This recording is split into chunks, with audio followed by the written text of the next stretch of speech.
Bonjour, bienvenue Bonjour. à une première activité en salle ici, mais en ligne avec d'autres personnes. Certaines sont à Gatineau, à Campus 3. Robert Bilteris de l'Université du Québec et ce boulevard Taché. Il y a des gens à Sherbrooke, il y a des gens à Saint-Eustache, et la plupart de ces personnes-là sont des gens de l'Université du Troisième Âge. Mon nom est Jean-Pierre Allard, je suis membre de l'Université du Troisième Âge en Outaouais, et j'ai présenté ce projet-là au mois de janvier à l'Université de Sherbrooke. Et je vais vous faire une petite mise en contexte pour commencer, avant de céder la place à notre conférencier du jour. Ce projet-là est d'abord né d'un partenariat qu'on a mis l'année 2017 à préparer. Un partenariat qui implique l'Université du Troisième Âge de Sherbrooke, l'Université du Troisième Âge en Outaouais qui est affiliée à l'Université de Sherbrooke, l'UQO, précisément la direction de la formation continue et des partenariats, et l'ISFOR. Il y a deux personnes, et une troisième aussi, je vais le mentionner, de qui on doit souligner la contribution et dire merci. D'abord, Monique Harvey, la directrice de l'Université du Troisième Âge de Sherbrooke et des 29 antennes affiliées. Robert Bilteris, qui est le directeur de la formation continue et des partenariats à l'UQO. Et François Lorenzetti, qui est ici en salle avec nous. François est professeur-chercheur au département des sciences naturelles de l'UQO, mais jusqu'en avril, il occupait la fonction de directeur du département et il a cédé sa place à Sylvain Delagrange, qui poursuit la direction. François a été très important dans l'équipe de départ au niveau de la mise en place de ce partenariat-là. On a eu plusieurs rencontres au cours de l'année, des discussions, et l'étincelle s'est faite ici dans la salle au mois d'octobre ou novembre, je crois. Il y avait une réunion qu'on tenait avec Monique Harvey à distance à Sherbrooke, et quelqu'un a dit « Ce serait intéressant qu'on puisse penser à des activités en ligne. » C'est la première aujourd'hui à laquelle vous assistez. Et l'objectif, c'est d'arriver à impliquer les étudiants de l'ISFOR, de maîtrise, de doctorat et post-doctorat, à intervenir comme personnes ressources au niveau des activités de l'Université du Troisième Âge en Outaouais et auprès des antennes du réseau de Sherbrooke également. Donc, on est en projet pilote aujourd'hui. Il faut être un peu indulgent. On fait l'apprentissage de tout ça, mais je suis certain qu'on va arriver à produire quelque chose d'intéressant. Le deuxième élément de la mise en contexte, ce projet-là est réalisé grâce au fonds Roger Bernier de l'Université de Sherbrooke. Je vous parle de Roger Bernier.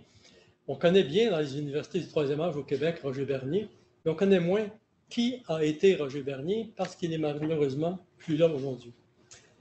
Il a fait une carrière pour à peu près la moitié de sa vie, si je compte ses années d'études et ses années d'engagement à Sherbrooke. Il a été professeur de philosophie, il a été vice-recteur, directeur de département, et dans le cas qui nous concerne aujourd'hui, il a été le fondateur de l'Université du Troisième Âge située à Sherbrooke. Mais ce qu'on ne dit pas, c'est que c'était la première université du Troisième Âge en Amérique du Nord. La première a été fondée à Toulouse par le professeur Pierre Vellas en 1973. Et Roger Bernier a pris la relève, ou a poursuivi ce que Pierre Vellas avait fait et a fondé l'Université du Troisième Âge, Sherbrooke, en 1976. Ces 12 dernières années d'activité ont été consacrées à l'Université du Troisième Âge de Sherbrooke. Et pendant cette période-là, parce qu'il existe une association internationale des universités du Troisième Âge, qui aujourd'hui sont présentes sur les 5 continents. Et Pierre Vellas a été 3 ans vice-président de l'Association internationale et 2 années président de l'Association internationale. Le grand regret qu'on peut avoir, parce que c'était un homme de vision, je suis certain qu'il n'imaginait jamais, au départ en 1976, que l'Université de Troisième Âge au Québec serait ce qu'elle est aujourd'hui, parce qu'il y en a à l'Université Laval, il y en a à différents endroits, il y en a à Trois-Rivières, mais malheureusement, il est décédé à 52 ans. Et il a consacré 32 ans de sa vie à ses études universitaires et à sa carrière universitaire. Je voulais qu'on le souligne parce qu'en reconnaissance et en hommage à Roger Bernier, l'Université de Sherbrooke a mis en place à son décès un fonds de dotation auquel les étudiants inscrits à l'Université de Troisième Âge, et c'est 14 000 personnes dans l'ensemble des antennes de l'Université de Sherbrooke, cotisent à chaque session. un montant, c'est facultatif, pour soutenir le fonds Roger Vernier. Et le fonds remet en intérêt à chaque année des montants qui permettent à des personnes ressources, à des étudiants, à des antennes, de pouvoir présenter des projets de recherche pour innovation pédagogique qui sont en lien avec la mission de l'Université de Sherbrooke, l'Université de troisième âge naturellement, et ses objectifs. C'est dans ce contexte-là qu'on a présenté un projet et qu'il a été accepté. Aujourd'hui, on est chanceux parce qu'on démarre cette première activité-là avec le directeur de l'histoire, Christian Messier, qu'on connaît. Il a été présenté dans l'invitation que vous avez eue. Bon, on le présente comme le directeur de l'histoire, professeur-chercheur au département des sciences naturelles, mais je lis un bout de phrase, puis c'est peut-être impressionnant, mais il nous dira lui-même, il est titulaire de la chaire du Canada sur la résilience des forêts aux changements globaux. On va peut-être en entendre parler un peu plus. Et dans son CV, parce que je suis allé fouiller sur le site de l'ISFOR, je vous dis un peu, parce que comme scientifique de la forêt, sans jeu de mots, je pense qu'il a bûché un peu pour arriver là.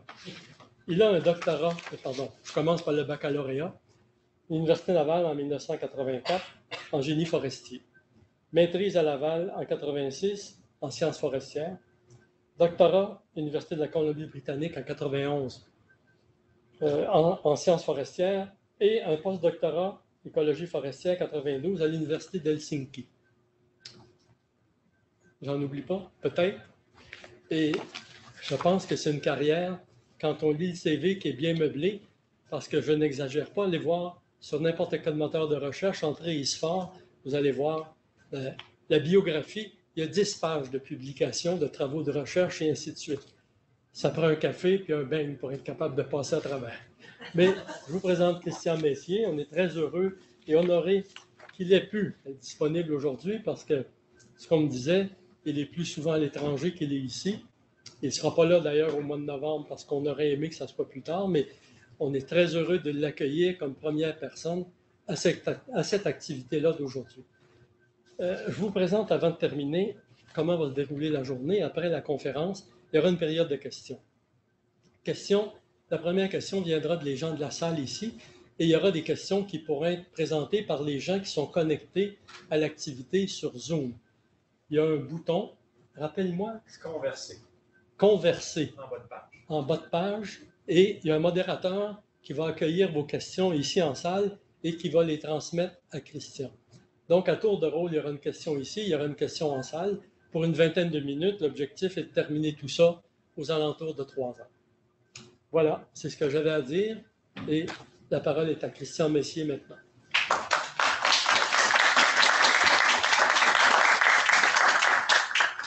Bien, merci beaucoup. Bienvenue ici à l'ISFOR. Ça me fait très plaisir de vous enseigner. Ça ne m'arrive pas souvent d'enseigner à des gens qui ont le même âge que moi. En fait, je voulais dire que Oui, c'est ça. Je voulais juste dire que si mon CV est assez volumineux, c'est juste parce que je suis assez vieux. Hein? C'est quelque chose qui s'accumule avec l'âge. Mais en fait, je suis un peu nerveux. Hein? C'est ça, moi, j'enseigne aux plus jeunes. Donc, les gens du même âge que moi, je suis un peu nerveux parce que vous avez beaucoup d'expérience. Donc, si vous me voyez nerveux, c'est normal. Mais en même temps, je trouve ça intéressant parce que je me sens toujours un peu minoritaire ici. En fait, moi puis François, on est un peu minoritaire. On est les vieux de l'ISFOR, puis il y a une cohorte, là, on est quelques vieux, puis beaucoup, beaucoup de jeunes. Et là, aujourd'hui, vous avez normalisé un peu la courbe d'âge et ça nous rend très, très heureux. Bon, je vais commencer quelques minutes pour vous présenter un peu l'ISFOR. C'est quoi l'ISFOR? Je vais passer rapidement. Évidemment, on pourrait aller en discuter très longtemps. C'est-tu comme ça? Oui. Bon, l'ISFOR comme tel a débuté en 2012, mais avant 2012, d'où vient l'ISFOR? Souvent, les gens nous disent, mais qu'est-ce qu'il y avait avant l'ISFOR? Bien, avant l'ISFOR, il y avait l'ICAF. L'ICAF, c'est un institut, ça s'appelait l'Institut québécois de l'aménagement de la forêt feuillue. C'est un institut à but non lucratif qui avait été créé par des gens qui se disaient, il n'y a pas assez de recherche qui se fait en Outaouais, on veut plus de recherche, donc on va créer un institut privé ou à but non lucratif. François en faisait partie. Il y avait Frédéric Doyon, que vous connaissez, Sylvain Delagrange et Philippe Nollet. Et dans les belles années, je pense qu'il y était 10 ou 15 personnes. Régis travaillait pour l'ICAF. Éventuellement, avec des discussions avec l'UQOR, avec, fallait convaincre les politiciens, etc. On a eu une subvention pour créer un institut des sciences de la forêt tempérée universitaire, avec des missions bien particulières. Je vais vous expliquer un peu ce qu'on fait. Donc ça, c'était le bâtiment. Il y a eu un agrandissement en 2013. Je ne sais pas si vous avez eu la chance de visiter, là, mais on a des laboratoires ultra modernes. Je dirais que depuis quelques années, je pense que les équipements à l'intérieur valent plus que le bâtiment. Donc, c'est des équipements quand même assez dispendieux à la fine pointe. Je vais vous montrer un peu ce qu'on fait avec ça. Et juste vous dire brièvement, ce qu'on fait à l'ISFAR, il y a 3 grands axes. Le premier, c'est d'essayer de comprendre la forêt, les fonctions, comment ça fonctionne une forêt. Ça peut vous apparaître bizarre, mais on ne comprend pas encore exactement comment fonctionne la forêt. Et plus on l'étudie, plus on s'aperçoit qu'on ne la comprend pas. C'est un peu des paradoxes d'un domaine. Plus on étudie un domaine, moins, plus on a des connaissances, mais plus on se rend compte qu'on ne connaît pas vraiment comment ça se produit. Donc, je vais essayer de vous l'expliquer avec beaucoup d'humilité parce que je suis conscient que mes connaissances sont limitées. Le deuxième volet, c'est vraiment de caractériser les ressources. L'ISFAR a vraiment une mission de ressources que l'humain utilise, le bois, la faune pour la chasse, pour la récréation, fixation du carbone, on va revenir là-dessus. Ça, c'est la deuxième. Et la troisième, c'est la mise en valeur de ces ressources-là. Toutes les ressources, ce n'est pas seulement le bois, mais toutes les ressources qu'on peut trouver en forêt. Même, on vient d'engager un nouveau professeur qui s'intéresse aux produits chimiques ou pas biologiques, biochimiques dans le bois ou dans les plantes, puis dire qu'est-ce qu'on peut en faire, est-ce que ça peut être utile pour nous. Bon, c'est aussi un département. Je parle de l'ISFAR, mais je vais parler un peu du département parce qu'à l'ISFAR, département, c'est très lié. On a des cycles supérieurs, maîtrise, doctorat. On a aussi une maîtrise assez particulière en lien avec l'UQAM et l'UQAP en gestion durable des écosystèmes forestiers. C'est une maîtrise professionnelle. Et on vient juste de commencer un nouveau bac qui se donne à Gatineau en écologie-environnement. Donc, et vous voyez le nombre, on a dépassé la quarantaine d'étudiants et on commence à être un peu à l'étroit. Et on commence à vouloir s'agrandir déjà après quelques années. Bon, je vais aller rapidement. On est rendu 12 professeurs. C'était l'objectif au départ de la subvention au ministère d'atteindre les 12 professeurs. On est rendu 12 professeurs dans toutes sortes de domaines. Ça va de l'écologie du paysage, l'écologie des sols, l'agroforesterie, l'hydrologie, la chimie des produits naturels, la modélisation, etc. Je passe assez vite. Évidemment, tout ça se fait avec l'aide de personnes qui nous libèrent de beaucoup de choses. Donc, c'est un peu les personnes là, qui travaillent avec nous, le personnel de soutien qu'on appelle. Et je vais aller assez rapidement. C'est juste des exemples de projets. Je faisais la liste de projets. Ici, on en arrête probablement une quarantaine de projets. J'en ai pris quelques-uns. Peut-être des projets qui sont plus intégrateurs ou peut-être un peu plus nouveaux. Là, mais il y a le premier, Forêt s'adapter, qui est tout à fait dans le thème de ma présentation aujourd'hui. C'est de voir comment on peut utiliser la sylviculture pour adapter les forêts aux changements globaux. Vous allez voir, c'est une préoccupation assez importante ici. Le deuxième, c'est d'étudier les espèces menacées en utilisant ce qu'on appelle l'ADN environnemental. Ça, c'est une des choses que, quand j'ai appris ça, ça m'a vraiment étonné, mais on peut maintenant aller dans un lac, un cours d'eau, un étang, prendre de l'eau, et dans cette eau-là, on peut trouver des fragments d'ADN de toutes les espèces qui vivent dans l'eau ou qui utilisent l'eau, et on va en laboratoire, on fait un séquençage, et on a des banques de données qui nous disent cet ADN-là appartient à quelle espèce. Donc, on peut, en prenant de l'eau d'un étang, savoir c'est quoi les espèces qui vivent là, sans les voir. Et donc, ça nous permet de savoir est-ce qu'il y a des espèces rares ou menacées, même si on ne les voit pas. Donc, ça, c'est assez nouveau. Je dirais que c'est possible depuis peut-être 5 à 10 ans avec la technique qui a évolué. Je ne sais pas si vous connaissez ce terme-là, le Shinrin-yoku. Ça, c'est une nouvelle tendance. C'est les Japonais, c'est très populaire au Japon. C'est une nouvelle tendance d'aller se soigner en forêt, d'aller faire des bains, ils appellent ça même des thérapies, mais des bains de forêt. Donc, les Japonais ont développé cette idée-là. On connaît maintenant que quand on se promène en forêt, notre pression artérielle diminue, notre tension diminue, le stress diminue, on se sent mieux. Ça a même des effets à assez long terme.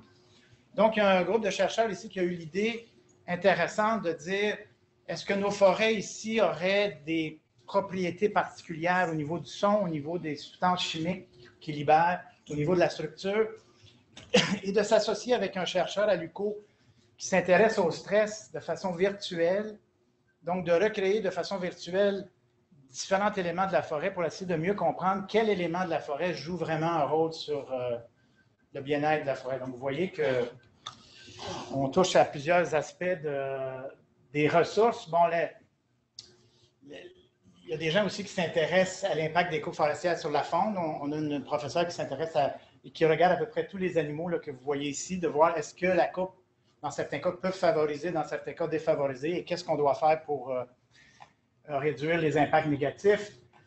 Avec les inondations qu'on a eues, vous vous souvenez, les gens commencent à réaliser que les arbres, la végétation qu'on coupe, ben, elle a un rôle, cette végétation-là. Elle a un rôle d'éponge, elle a un rôle de réduire le mouvement de l'eau. Et il y a des gens qui s'intéressent à essayer de mieux comprendre comment on pourrait mieux utiliser cette végétation-là pour réduire les risques d'inondation. Et c'est tout à fait relié à le dernier.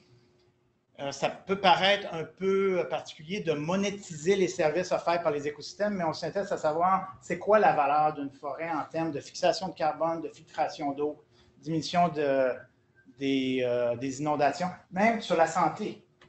Si on a une forêt dans une ville et que les gens, parce qu'ils peuvent aller profiter de la forêt, vont moins à l'hôpital, on peut quantifier qu'en bout de ligne, c'est peut-être une forêt qui vaut 100 000 $ par année en frais de santé de moins. Donc, vous voyez un peu les idées. Donc, c'est une façon de comparer la forêt versus d'autres utilisations pour peut-être en arriver à dire que la forêt a plus de valeur qu'un nouvel immeuble, par exemple. Donc, c'est un peu l'idée de ces projets. Bon, c'est très court. Là. Je sais que je n'ai pas parlé de tous les projets super intéressants. Allez voir sur notre site web. Puis, vous allez voir plein de projets. Ce que je voulais vous parler, peut-être ça vous a titillé, mais quelle va être la forêt dans 100 ans? Puis j'ai pris 100 ans parce que c'est un chiffron, mais en même temps pour vous dire que comme écologiste forestier ici, quand on planifie et qu'on pense à la forêt, on pense toujours à un horizon de 100 ans. Donc, c'est même pas pour nos enfants, je dirais à la limite, même pas pour nos petits-enfants, c'est pour nos petits-enfants. Et les décisions qu'on prenne aujourd'hui vont avoir un effet sur la forêt il y a 100 ans. Hein, les arbres vivent 100, 150, 200 ans, donc il faut commencer aujourd'hui. En fait, il aurait fallu commencer hier, mais bon, faute de commencer hier, on va commencer aujourd'hui. Donc, je vais vous parler un peu de ça. Je vais vous dire qu'est-ce qu'on doit savoir, est-ce qu'on doit s'inquiéter et qu'est-ce qu'on peut faire. Puis évidemment, je vous le dis, c'est mon point de vue personnel. Il y a des choses qui sont basées sur la science, il y a des choses qui sont plus basées sur un point de vue personnel. On pourrait avoir un débat là-dessus. Bon, état des forêts du monde, ça c'est l'un des sujets du Canada et du Québec. Très rapidement, je vais vous parler de menaces et d'incertitudes. On est dans une période où les menaces augmentent, l'incertitude augmente selon moi, et on commence à se poser des questions. Allons-nous avoir une forêt dans 100 ans ou dans quel état va être la forêt dans 100 ans? Je vais revenir là-dessus. Est-ce qu'on doit s'inquiéter et qu'est-ce qu'on peut faire? Bon, les forêts du monde, tout bon cours, je ne sais pas si tu as commencé comme ça dans ton cours, mais tout bon cours commence avec les grands biomes du monde. Vous savez, un biome, c'est un système qui est régi grosso modo par le même climat, par la même végétation. Mais c'est surtout les facteurs climatiques qui influencent les biomes. Vous avez ici en vert pâle la forêt boréale. Et je pense que j'ai mis, oui, je vais vous aider. J'ai mis où on est. Hein? On est ici, là. Hein? On est entre la forêt tempérée et la forêt boréale. On est un peu à la limite de la forêt tempérée. Donc, grande forêt boréale, grande forêt tempérée. Observez qui possède des forêts boréales, des forêts tempérées. C'est important pour l'inquiétude qu'on a plus tard. Ça va être très important. Et plus on va vers le sud, on a les grandes forêts tropicales, on a les savanes dans les endroits où c'est un peu plus sec. Je n'entrerai pas dans tous les détails. Et au nord, où il fait trop froid pour avoir la croissance des arbres, on a la toundra. Donc ça, c'est les grands biomes, très, très fortement influencés par le climat et les précipitations. Et c'est vraiment l'interaction des deux qui décrit ces grands biomes-là. Puis au Canada, ben, même chose, hein, on a la grande forêt boréale ici, on a la forêt tempérée ici, nous on est à peu près ici, et ici on a des grandes prairies dans l'ouest. Souvent les gens pensent qu'il y avait des forêts ici avant puis que ça a été déboisé, mais non, ça a toujours été des prairies en fait, toujours, depuis quelques milliers d'années. C'est à cause des grandes montagnes ici, les vents viennent de l'ouest, et quand le vent monte dans la montagne, la pluie tombe du côté ouest, et quand le vent redescend, ça réchauffe, et ça crée une zone où il n'y a pas de pluie, donc les précipitations ici sont très faibles, il n'y a pas assez de précipitations pour avoir de l'eau. Et quelques photos que j'aime bien, là, les couleurs de l'automne, les magnifiques, ça c'est notre forêt tempérée, hein? Plus belle forêt du monde selon moi. Je ne suis pas biaisé, là, mais je pense que c'est la plus belle forêt du monde. Regardez, on a ça le printemps, on a ça l'automne, et même avant d'avoir ça, on a ça. On ne peut pas être plus heureux. Mais on a ça aussi. Hein? Vous vous souvenez du verglas et toutes sortes de perturbations. Et c'est intéressant, la forêt tempérée est caractérisée par des perturbations de petite amplitude, des chablis, des vents, du verglas. Les feux ne sont pas très abondants. Ce qui est différent de quand on parle de... Oh, puis il y a aussi la coupe, évidemment. La coupe forestière. On va revenir là-dessus. Il y en a qui aiment ça, il y en a qui aiment moins ça. Ça, c'est une coupe qui s'est faite à la forêt Canoc ici. Puis, ben, en forêt boréale, c'est des grandes forêts avec beaucoup de lacs, c'est très humide. Et il y a deux perturbations très importantes en forêt boréale. Au moment où François s'en va, je voulais parler des insectes. Hein, les insectes qui perturbent la forêt boréale constamment et les feux. Ça, on a beaucoup entendu parler et on va en entendre parler encore plus. Je pense que ça va... C'est pas quelque chose qui va aller en diminuant. Et les coupes. Et les coupes en forêt boréale, c'est des coupes à blanc. Même s'il se fait de plus en plus de coupes partielles, encore aujourd'hui, c'est surtout des coupes à blanc, avec des lisières ici, là, mais je ne rentre pas dans les détails. Si vous êtes promené en avion, vous avez vu, c'est des grandes coupes à blanc. Donc, c'est un tour assez rapide. Et peut-être deux petites questions. C'est quel pays qui possède le plus de forêts en pourcentage? En pourcentage, hein? Pas en étendue, en pourcentage. Ce n'est pas le Canada, parce que le Canada, on a beaucoup de zones où il n'y a pas de forêt, c'est juste de la glace. Ça va peut-être vous surprendre. La Finlande. J'ai passé du temps en Finlande. La Finlande a des forêts du sud jusqu'au nord, avec un petit peu d'agriculture, mais pas beaucoup. Et le prochain pays va vous surprendre encore plus, le Japon. Avec des forêts particulières là, de bambou. J'ai eu la chance d'aller au Japon. Mais le Japon a beaucoup de forêts parce que c'est très, très montagneux. Et dans les montagnes, c'est des forêts partout. Et les gens vivent seulement de façon très concentrée dans les vallées. Donc, c'est des pays qui ont à peu près 70-75% de leur superficie forestière du pays en forêt. Au Canada, on a à peu près 50-60% à cause du nord. Évidemment, si on n'avait pas le nord, on serait dans les 70-75. Une autre petite question avant de passer aux choses sérieuses, c'est juste vous dire qu'on a recensé actuellement à peu près 100 000 espèces d'arbres au monde. Donc, c'est un des organismes vivants, à part les insectes, puis les microbes, puis les bactéries, mais qui est les plus diversifiés. 100 000 espèces d'arbres. Au Canada, on en a à peu près 250. Au Québec, à peu près 70. Puis il y a un petit pays, j'ai eu la chance de passer plusieurs mois au Panama, petit pays. Ici, vous connaissez le Panama? Petit pays, mais il est en forêt tropicale, mais il y en a à peu près 4000. Et dans une photo comme ça j'étais au sommet d'une grue. Il y avait des grues qui se promenaient. Puis une photo comme ça, là, si on comptait, il y avait peut-être facilement 40 espèces d'arbres. Je ne peux pas identifier, là, mais donc très, très, très diversifié dans ces forêts-là.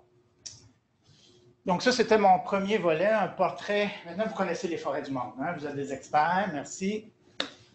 Puis j'aurais pu vous dire aussi qu'avant l'explosion humaine, il y avait à peu près 8 milliards d'hectares de forêt sur la Terre. Maintenant, il en reste 4 milliards. On a enlevé la moitié pour l'agriculture, les villes, les chemins, etc. Donc, il y a la moitié des forêts qui ont disparu. Menaces et incertitudes, c'est peut-être triste à dire, mais c'est une de mon sujet préféré d'études actuellement. D'essayer de comprendre qu'est-ce qui menace les forêts, puis quel niveau d'incertitude avons-nous pour prendre des décisions aujourd'hui pour les forêts qui vont être là dans 100 ans. Et plus j'étudie ça, plus je m'aperçois qu'il y a beaucoup d'incertitudes. Et quand vous avez beaucoup d'incertitudes, est-ce que c'est facile de prendre une décision? Non. Donc, la première, c'est facile, c'est les changements climatiques. Peut-être que vous avez souvent vu. Ça, c'est la température ici. Ça, c'est différents scénarios. Hein. Quand on fait des prédictions de changement climatique, on utilise différents scénarios, différents modèles. Ce que ça nous dit, c'est que ça peut être pas si pire ou ça peut être catastrophique. C'est ça que ça nous dit. Mais on ne le sait pas. Moi, on ne sait pas. Mais on sait que ça va être différent dans le futur. Et en plus, ça, c'est des moyennes. Ça, c'est des moyennes de changement de température. Et on sait qu'avec l'augmentation de température, la variabilité interannuelle va augmenter. On va avoir des hivers encore très froids. Puis dans 2 ans plus tard, on va avoir un hiver très chaud. On va avoir un été très pluvieux. Tout d'un coup, un été très sec. Mais en moyenne, ça va se réchauffer. Première incertitude. Deuxième, je ne sais pas si vous êtes au courant de ça, c'est une belle figure de la valeur du bois. Ça, c'est en côte ouest. Ça vient de la côte ouest en Colombie-Britannique. Mais c'est la valeur moyenne du bois depuis les années 30. Et ce que ça nous montre, c'est que des années 30 jusqu'aux années 80, à peu près, la valeur du bois des différentes espèces d'arbres était assez constante. Et depuis ce temps-là, c'est beaucoup moins constant. Et ça, c'est important pour moi. Ça veut dire que c'est très difficile aujourd'hui de dire quelle espèce on devrait favoriser pour que quand je la récolte dans 50, 60, 70 ans, je vais avoir une bonne valeur. On ne sait pas. Ça change, comme tout le reste. On plantait des épinettes pour produire du papier journal. Mais les épinettes qui commencent à être matures, le papier journal, on n'en fait presque plus. Bon, on va trouver d'autres choses, mais ça nous montre qu'il y a beaucoup d'incertitudes, surtout quand on fait des horizons de 50, 60, 70 ans. Bon, les changements climatiques, je vous donne une idée de la température. Les modèles pour le Québec prévoient que dans les années 2100, j'ai arrondi à 2100, on va avoir, ça c'est le fun, on va avoir 35 à 45 jours de plus sans neige au sol. Bravo, moins d'hiver. Tout le monde est content. Mais sachez que l'hiver, la neige joue un rôle très important de protection contre le froid et que les espèces, certaines espèces, s'ils n'ont pas un couvert de neige l'hiver quand il fait froid, ils vont souffrir. Donc, c'est bon pour nous peut-être, mais certaines espèces aiment moins ça. Ce qui est peut-être moins drôle ici, c'est ça ici. C'est qu'on prévoit que les précipitations vont augmenter, mais surtout l'hiver. Et un peu l'été. Ça, c'est le niveau d'augmentation par rapport à aujourd'hui. Donc, les précipitations vont augmenter. Donc, il va y avoir plus de neige, plus de verglas, plus d'une journée de pluie, une journée de la neige. Ça va être pas tel fun, je pense. Mais ce qui est plus inquiétant, c'est qu'il va faire plus chaud. Qu'il va faire plus chaud toute la saison. Donc, si vous avez beaucoup moins de pluie l'été et qu'il fait plus chaud l'été, qu'est-ce qui se risque de produire? Sécheresse. Et ça, c'est la prédiction typique. Il va y avoir plus de sécheresse. Pas à chaque année, évidemment. Ça va faire une année, il va faire un peu plus sec, puis une autre année très sec. Donc, ça va varier, mais en moyenne, il va être plus sec. Et les espèces qui commencent à se développer aujourd'hui ici ne sont probablement pas adaptées à ça. Donc, première inquiétude que je dirais qu'on devrait avoir. Puis je vous donne un exemple, ça c'est intéressant, c'est une façon de voir comment le climat va changer. C'est ce qu'on appelle l'habitat climatique de l'érable à sucre. En vert foncé, c'est là où l'érable à sucre peut bien pousser actuellement dans le climat actuel. Et quand on fait des prédictions dans le futur, on se rend compte que ça va se réchauffer. Et ça serait l'habitat climatique de l'érable à sucre. Ça veut dire que l'érable à sucre pourrait très bien pousser jusqu'à la baie James. Il n'y a pas d'érable à sucre à la baie James. Mais le climat, dans 100 ans, serait propice à avoir de l'érable à sucre ici. Puis ça veut dire que dans le sud des États-Unis, ils vont perdre l'érable à sucre. Nous, on est au milieu ici. Ça veut dire qu'on a encore un climat qui est propice à l'érable à sucre. Puis peut-être ça peut vous consoler, mais il faut savoir que les érables à sucre, il y a une variation génétique dans l'érable à sucre et que les érables à sucre sud ici sont adaptés à pousser dans des endroits plus secs. Et nos érables à sucre ici ne sont pas habitués à pousser quand c'est plus sec. Bien que c'est encore l'enveloppe climatique de l'érable à sucre, génétiquement, le pôle génétique de nos érables ici n'est pas habitué à ces conditions-là. J'ai juste donné un autre exemple. Ah non, je vais parler de ça, c'est intéressant parce que si ça se réchauffe et que l'enveloppe climatique migre vers le nord, on peut se poser la question, est-ce que les érables vont suivre cette enveloppe-là? Donc, on prévoit qu'avec un réchauffement de 3 degrés, ça veut dire que dans 100 ans, le climat va s'être déplacé 500 km au nord. Ça veut dire 5 km par année. 5000 mètres par année, si c'est correct, 13 mètres par jour, 0,5 mètres à l'heure. C'est correct. Nous, on pourrait le faire facilement, n'est-ce pas? 0,5 mètres à l'heure. Mais on sait, il y a plein d'études qui montrent que l'érable à sucre, lui, il se déplace seulement 1 km par 100 ans. Pourquoi? Parce que ça prend 70 ans, 100 ans avant de se produire. Les graines ne se dispersent pas très loin et que ça prend un autre 100 ans avant qu'ils se produisent. Donc, vous pouvez imaginer qu'il est seulement 500 fois en arrière de la vitesse de changement du climat. Il ne va pas atteindre la baie de James par lui-même. En tout cas, il va se déplacer un petit peu, mais si on ne l'aide pas, il ne va pas se déplacer très loin. Donc, ce qui est clair avec les changements climatiques, c'est que c'est beaucoup plus vite que l'adaptation biologique des espèces, de la capacité de se disperser. Bon, il y a des espèces qui se dispersent plus que ça. Le peuplier, par exemple, a des petites graines qui volent dans l'air. C'est peut-être pas si pire. Il pourrait se déplacer quand même assez bien. Mais il y a des espèces qui ne peuvent pas, comme l'érable à sucre. Et ça, c'est une autre façon de présenter les changements climatiques. On est ici près de Gatineau. Donc, dans 100 ans, on va avoir le climat soit selon un scénario de Saint-Louis ou un autre scénario de Détroit, selon le scénario plus pessimiste ou plus optimiste. Donc, si vous voulez, c'est intéressant. Si vous voulez voir quel va être le climat possible à Gatineau dans 100 ans, vous avez juste à vous promener selon ce transect-là, puis c'est comme faire un voyage dans le futur, c'est le fun. On dit, ça va être notre climat ici probablement dans 100 ans. Puis regardez les espèces qu'il y a autour de vous, puis vous allez voir qu'il y a plein d'espèces d'arbres que vous ne connaissez pas. Parce qu'il n'y a pas les mêmes espèces ici. Il y a l'érable à sucre, un petit peu, mais il y a beaucoup d'autres espèces. Donc ça vous donne une idée de... Et là, je vais être alarmiste. Pour moi, ce n'est pas ça qui m'inquiète le plus. Ça m'inquiète, mais c'est pas ça qui m'inquiète le plus. Ça m'inquiète beaucoup plus. Ça, c'est une carte au niveau mondial des espèces envahissantes. Vous avez entendu parler d'espèces envahissantes, des poissons, des... Saviez-vous que le ver de terre, c'est une espèce envahissante qui n'existait pas avant que l'homme arrive ici? Le ver de terre, c'est... Puis que le ver de terre, on commence à réaliser qu'il y a des gros impacts sur la flore des sous-bois de l'érablière. Il y a plein d'espèces qui sont en train de diminuer parce que le ver de terre fait tellement de perturbations, puis nos plantes ne sont pas habituées à ça. Mais ça, c'est la carte pas beaucoup d'espèces envahissantes à beaucoup d'espèces envahissantes, puis nous, on est là, on est dans la zone où il y en a le plus.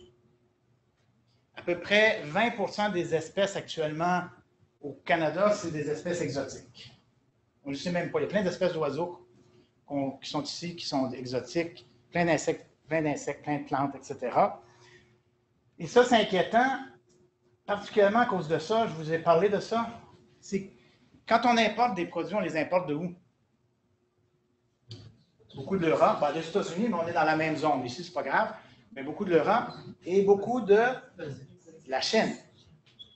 Et la Chine a les mêmes forêts que nous, une forêt tempérée, les mêmes genres. Ils ont des érables, ils ont des bouleaux, qui sont, c'est pas les mêmes espèces, mais c'est les mêmes genres.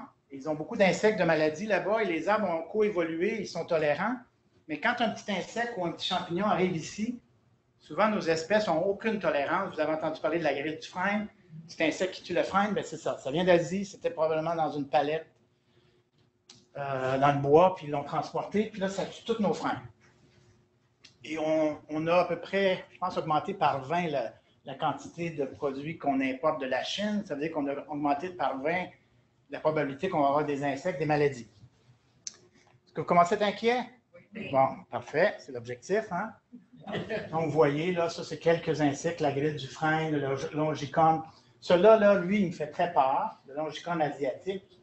Il est aux États-Unis, il a été trouvé à Toronto, on l'a contrôlé jusqu'à maintenant, mais le longicône asiatique adore les érables.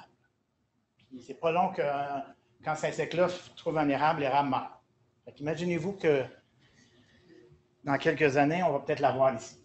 Bon, puis ça, c'est un article scientifique récent, 2016, qui faisait l'inventaire des insectes, des maladies qui sont présentes, qui ont un effet ou qui risquent d'avoir un effet sur des arbres en Amérique du Nord. Puis je me suis amusé à faire une petite synthèse ici. Bon, le châtaignier, peut-être vous le connaissiez, mais ça fait longtemps, c'est une espèce qu'on n'avait pas au Québec, mais qui avait dans l'est des États-Unis des milliards d'arbres. Ils ont tous été détruits par un champignon venant d'Asie. Le pain blanc, ben, un champignon qui affecte le pain blanc. On a beaucoup de misère à régénérer le pain blanc à cause de ça. Ça, c'est une espèce qui n'est pas rendue au Québec, mais qui affecterait le chêne blanc. Vous avez la maladie corticale du hêtre. Tous nos hêtres sont en train de mourir à cause d'une maladie, encore une fois, qui vient d'Asie. Ça, c'est un petit insecte qui n'est pas encore très abondant, mais qui affecterait tous les feuillus, puis qui est aux États-Unis, mais qui pourrait avoir un impact.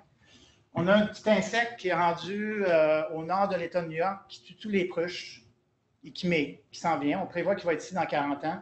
Et tous les pruches vont mourir, il semblerait. Pas fini, il y a une maladie qui appelle la mort soudaine du chêne qui se déplace de l'ouest vers l'est et qui tue les chênes. Les frênes, on le sait, il y a la grille qui vont y passer. L'homme, vous savez, l'homme a été détruit par la maladie corticale, la maladie hollandaise de l'homme. Notre noyer est affecté par un champignon aussi exotique.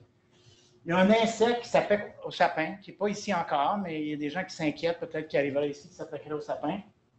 Je vous ai mentionné le longicome sur l'érable. Il y a un autre insecte qui attaque les cerisiers, les érables et les chênes, qui n'est pas encore très menaçant, mais les gens s'inquiètent. Un autre sur les pins. Fait que vous voyez, retenez les espèces, vous allez voir. Il y en a qui sont là, puis dans les 30 dernières années, à peu près à tous les 10 ans, on a eu un insecte ou une maladie qui affecte un arbre. Donc, ça peut s'accumuler, puis éventuellement, on peut avoir un problème. On va continuer. Ce n'est pas le seul problème. Je ne sais pas si vous avez entendu parler du nerf brun. Ça, le nerf brun, ça ne tue pas les arbres directement, mais ça pousse très bien en sous-bois, puis ça pousse de façon tellement dense que quand c'est établi, ça empêche la régénération de toutes les espèces d'arbres. Avec le nerf brun, plus de régénération. C'est encore pire qu'à peu près n'importe quoi d'autre. Et ça, c'est un autre ennemi numéro 1. Ça, c'est extrême, c'est aux États-Unis.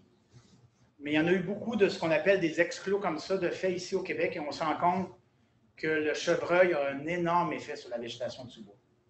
Les chasseurs aiment ça, on les nourrit avec des pommes, des carottes, on veut qu'ils soient abondants pour augmenter la chasse, mais ils ont souvent un effet sur la végétation de sous-bois et surtout sur certaines espèces. Ils aiment le bouleau, ils aiment l'érable, ils n'aiment pas le hêtre, ils n'aiment pas la pruche, ils aiment le sapin, ils n'aiment pas l'épinette. Donc, vous voyez qu'ils ont un rôle important, mais que les populations sont tellement abondantes, c'est pas naturel. C'est pas naturel. Ça n'a jamais été si abondant que ça. Voilà. Devrions-nous s'inquiéter? Moi, ça m'inquiète. Donc, d'ailleurs, c'est une photo que François m'a donnée. Ça, on s'était promené dans certaines forêts de la bière, puis on se rend compte qu'il y a beaucoup d'érables et de peupliers qui sont morts cet été parce qu'il y avait la livrée des forêts depuis quelques années. Puis on a eu un été sec, puis on pense que souvent, c'est les interactions. Peut-être que l'insecte ne va pas tuer l'arbre, mais il va le défolier. Puis à un moment donné, il va avoir une année de sécheresse, puis il va mourir.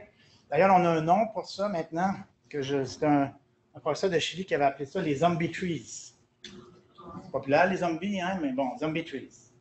Donc, les arbres zombies. On en trouve de plus en plus. Je ne sais pas si vous promenez des fois le long de l'autoroute, vous voyez tous les amarres le long de l'autoroute, c'est des frênes, c'est des ormes, puis il va en avoir de plus en plus parce que il va y avoir des sécheresses, puis en tout cas, c'est un peu déprimant. Bon, maintenant, on a le problème, qu'est-ce qu'on peut faire? Puis on peut faire des choses. C'est ça qu'on essaie de trouver, qu'est-ce qu'on pourrait faire? D'ailleurs, moi, j'essaie de développer un vaccin. Entre guillemets, là, c'est pas le vaccin comme on... Mais le même principe, on a des maladies, on a des problèmes. Est-ce que c'est possible de faire quelque chose dans nos forêts aujourd'hui que quand ces problèmes-là vont arriver, les forêts vont être résilientes à ces problèmes-là? Donc, j'appelle vacciner nos forêts contre les changements globaux. Je vais essayer de vous expliquer. Il me reste un peu de temps. Bon, que pouvons-nous faire? Oui, on peut faire des choses. On peut réduire nos gaz à émissions nos émissions de gaz à effet de serre. On appelle la mitigation. On peut faire ça. Mais vous savez que même si on arrêtait de faire ça aujourd'hui, les changements vont continuer. Mais il faut essayer de faire ça. Il faut réduire les changements climatiques. OK? On pourrait essayer de diminuer nos importations de l'Europe ou de l'Asie. J'ai souvent pensé que si on était intelligent, on ferait nos échanges avec l'Afrique ou l'Amazone. Parce qu'il n'y a aucun insecte et maladie de l'Amazone qui peut survivre ici. Il fait trop froid. Puis les espèces ne sont pas les mêmes.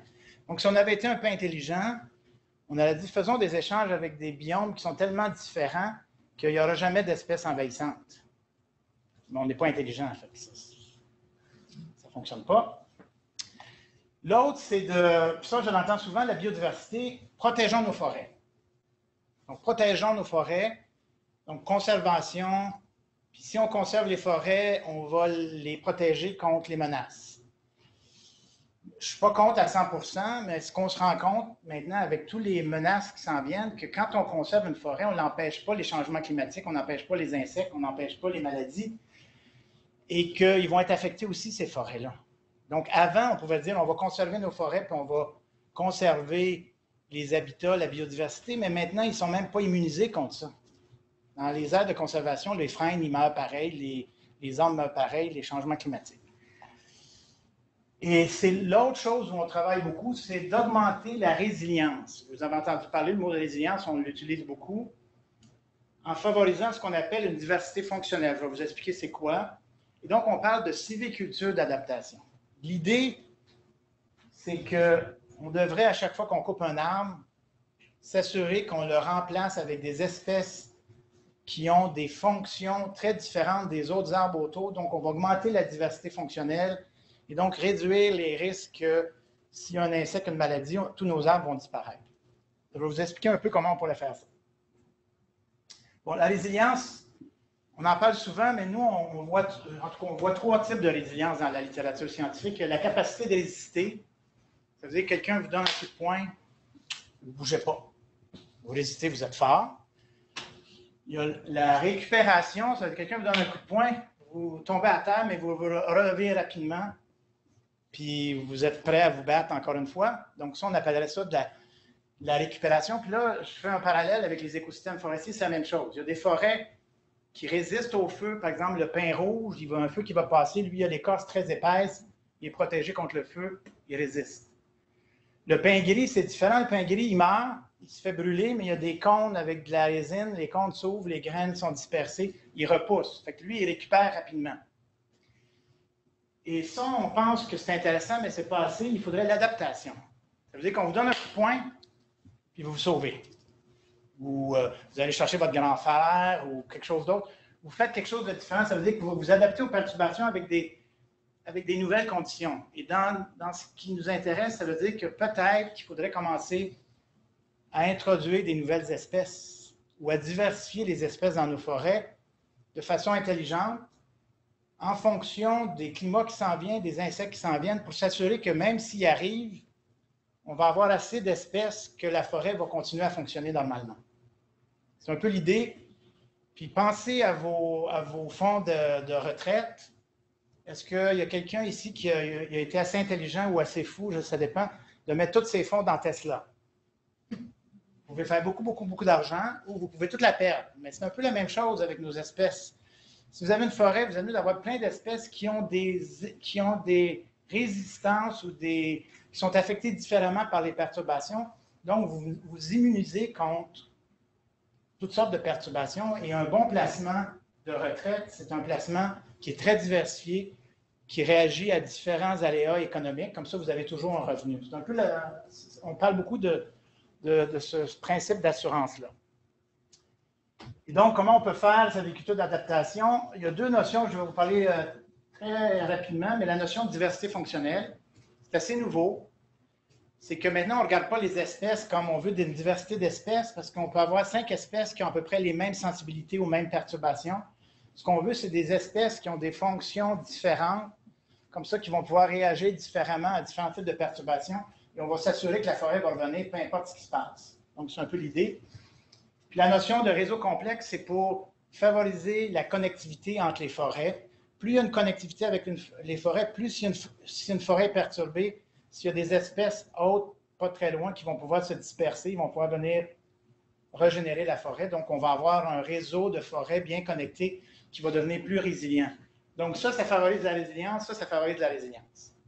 On est en train de développer des outils pour guider les gens, pour dire qu'est-ce qu'on peut faire qui ne coûte pas trop cher, parce que l'argent, c'est toujours le nerf de la guerre, qui va nous permettre d'augmenter la résilience de nos forêts, donc d'immuniser nos forêts contre les changements globaux. Bon, la diversité fonctionnelle, je vais vous donner un exemple. Si vous voyez cette belle forêt-là, ça peut être pas loin d'ici, hein. Qu'est-ce que vous voyez comme espèce? Du pin blanc? Conifères, pin blanc, érable. Bon, si vous êtes un écologiste fonctionnel, c'est pas ça que vous voyez. Vous voyez des capacités de photosynthèse très différentes, une capacité de dispersion de graines très différente. Vous voyez une tolérance à l'ombre qui est très différente. Vous voyez une densité du bois qui est complètement différente. Les mycorhizes, c'est un champignon qui s'associe aux arbres, puis il y a différents types de champignons. C'est ça que vous voyez. Puis vous dites que plus vous allez avoir une diversité de toutes ces fonctions-là, parce que ces fonctions-là sont directement reliées à la tolérance à différents types de stress. Fait que si vous avez une grande diversité de ces fonctions-là, vous allez avoir une forêt qui est très résiliente. Parce que vous pouvez avoir plein d'espèces, mais qui ont les mêmes sensibilités aux mêmes perturbations. Donc, de plus en plus, on caractérise ce qu'on appelle la diversité fonctionnelle. Je vais essayer de vous donner des exemples. Vous avez ici, par exemple, si vous avez deux espèces dans votre forêt, un érable à sucre, un érable rouge, là, ça fait partie d'un groupe fonctionnel, on les a classés en groupe fonctionnel, vous avez une faible diversité. Ici, même chose, vous avez un épinette, un sapin, une épinette blanche, un sapin, deux espèces, mais ils ont les mêmes fonctions, les mêmes caractéristiques, donc faible diversité. Mais vous pouvez avoir deux espèces, un érable et un épinette, là, vous avez une grande diversité fonctionnelle parce que les caractéristiques fonctionnelles sont complètement différentes. Donc, une forêt comme ça serait beaucoup plus résiliente qu'une forêt comme ça. Pourtant, ils ont deux espèces, tous les deux. Ça, c'est un exemple simple, mais on parlerait plutôt de forêt de 10 espèces. Donc, l'idée, c'est de planifier, d'avoir des espèces dans sa forêt qui ont une grande diversité fonctionnelle. Et à ce moment-là, peu importe ce qui va arriver, des feux, des inondations, des sécheresses, toutes sortes d'insectes, on va avoir une série d'espèces qui vont mourir, mais les autres vont pouvoir prendre la relève. Si vous avez 10 espèces qui ont les mêmes fonctions, vous risquez qu'il y ait une perturbation qui affecte ces 10 espèces-là en même temps. Donc, la notion de réseau complexe, c'est facile à comprendre. L'Internet, c'est un magnifique réseau complexe, mais peut-être plus facile, je ne sais pas si vous utilisez Facebook, mais disons que c'est votre réseau d'amis chez Facebook. Cet ami-là, je ne sais pas, on va l'appeler Émile, mais lui, il permet de vous connecter entre vous autres parce qu'il est connecté avec tout le monde. Hein? C'est un ami qu'on appelle un nœud central. Puis si vous êtes en chicane avec cette personne-là puis qu'il vous déconnecte, bien là, votre réseau d'amis vient de tomber, n'est-ce pas? C'est comme ça que ça fonctionne, les réseaux complexes. Et moi, j'utilise ces connaissances-là pour voir comment ça pourrait s'appliquer en forêt. Est-ce qu'on pourrait appliquer le même principe que si on a un réseau de forêt comme ça, s'il y en a une qui est très connectée, c'est dans cette forêt-là qu'on doit intervenir parce que si on la maintient très diversifiée, elle va influencer beaucoup d'autres forêts. Donc, l'idée, c'est d'être plus efficace. Donc, ça, ici, c'est des peuplements forestiers qui sont liés. Ici, les liens, c'est la capacité de dispersion des graines. Quand il y a une ligne, ça veut dire que les arbres peuvent se disperser. Et si vous avez un peuplement comme ça, bien, il est plus central. Lui, il est lié à plusieurs autres forêts. Et donc, s'il y a une bonne diversité fonctionnelle, si ces arbres-là vont commencer à mourir, ils vont pouvoir disperser ces graines dans cette forêt-là. Donc, il va immuniser une grande quantité du territoire. Donc, c'est une façon plus optimale d'intervenir parce qu'on ne peut pas aller planter toutes nos forêts aujourd'hui pour augmenter les espèces. On n'a pas l'argent, on n'a pas la capacité. Mais on peut le faire de façon efficace pour augmenter le plus possible la résilience. Donc, c'est un peu l'idée à la base de ça. Ici, j'ai un petit dessin qui est très simple. Disons que vous avez des forêts comme ça, dominées par des feuillus, des peuplements mixtes, de conifères. Puis quand il y a des lignes, ça veut dire que les arbres sont capables de se disperser. Si vous aviez un peu d'argent pour aller enrichir ces forêts-là d'espèces avec des fonctions différentes, où est-ce que vous iriez?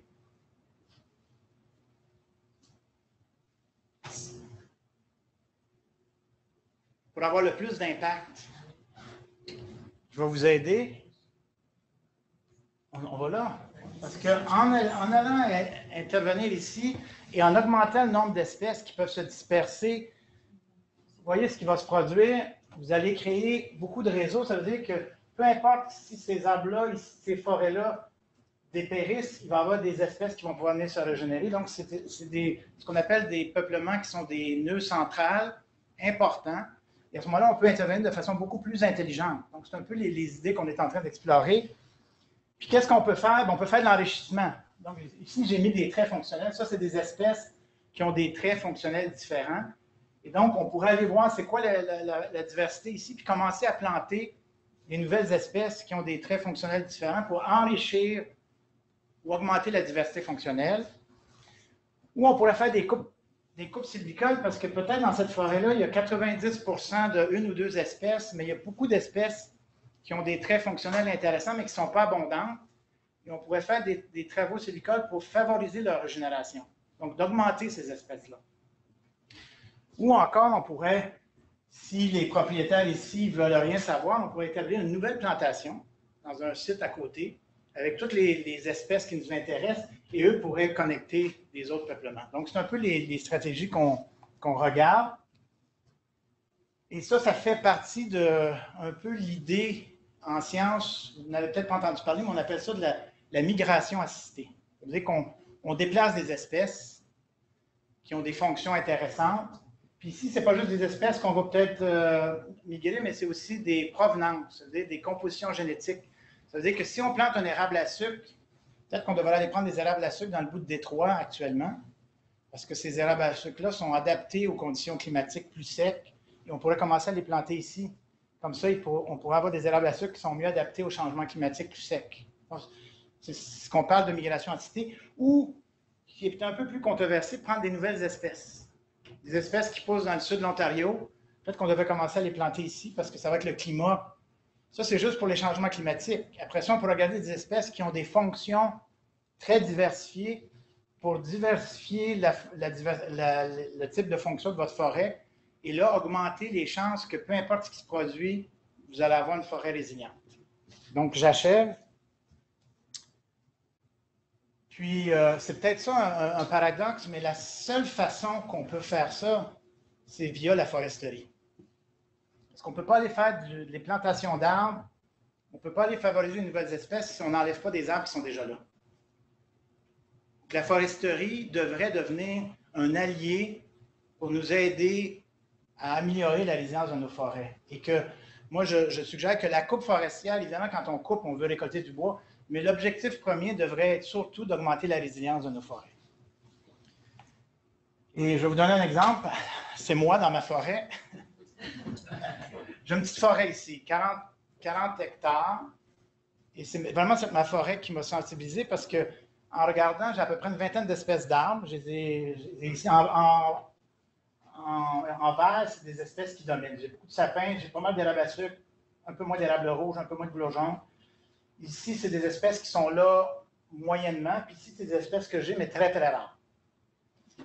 Sapins très peu tolérants à la sécheresse. L'érable à sucre, OK, les érables à sucre un peu tolérants à la sécheresse, mais si l'ongicône arrive, c'est fini.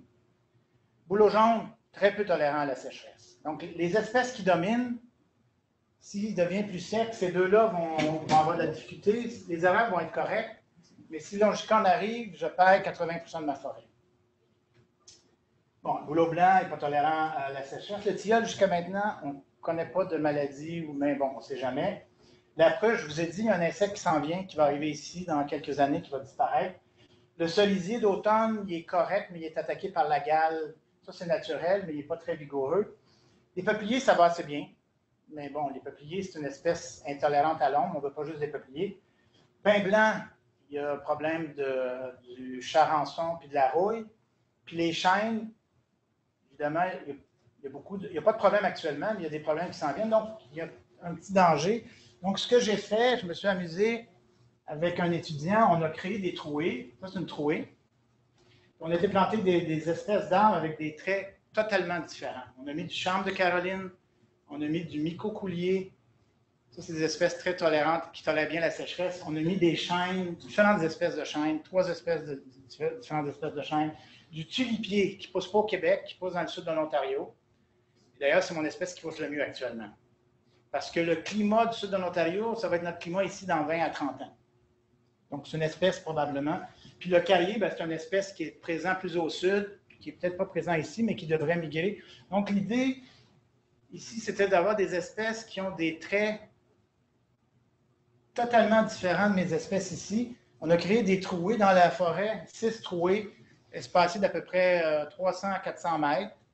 Et ça va être des zones, une fois qu'ils vont devenir matures, que s'il y a des perturbations autour, ils vont pouvoir disperser leurs graines et la forêt va pouvoir profiter d'un plus grand pool d'espèces pour se régénérer. C'est ça l'idée.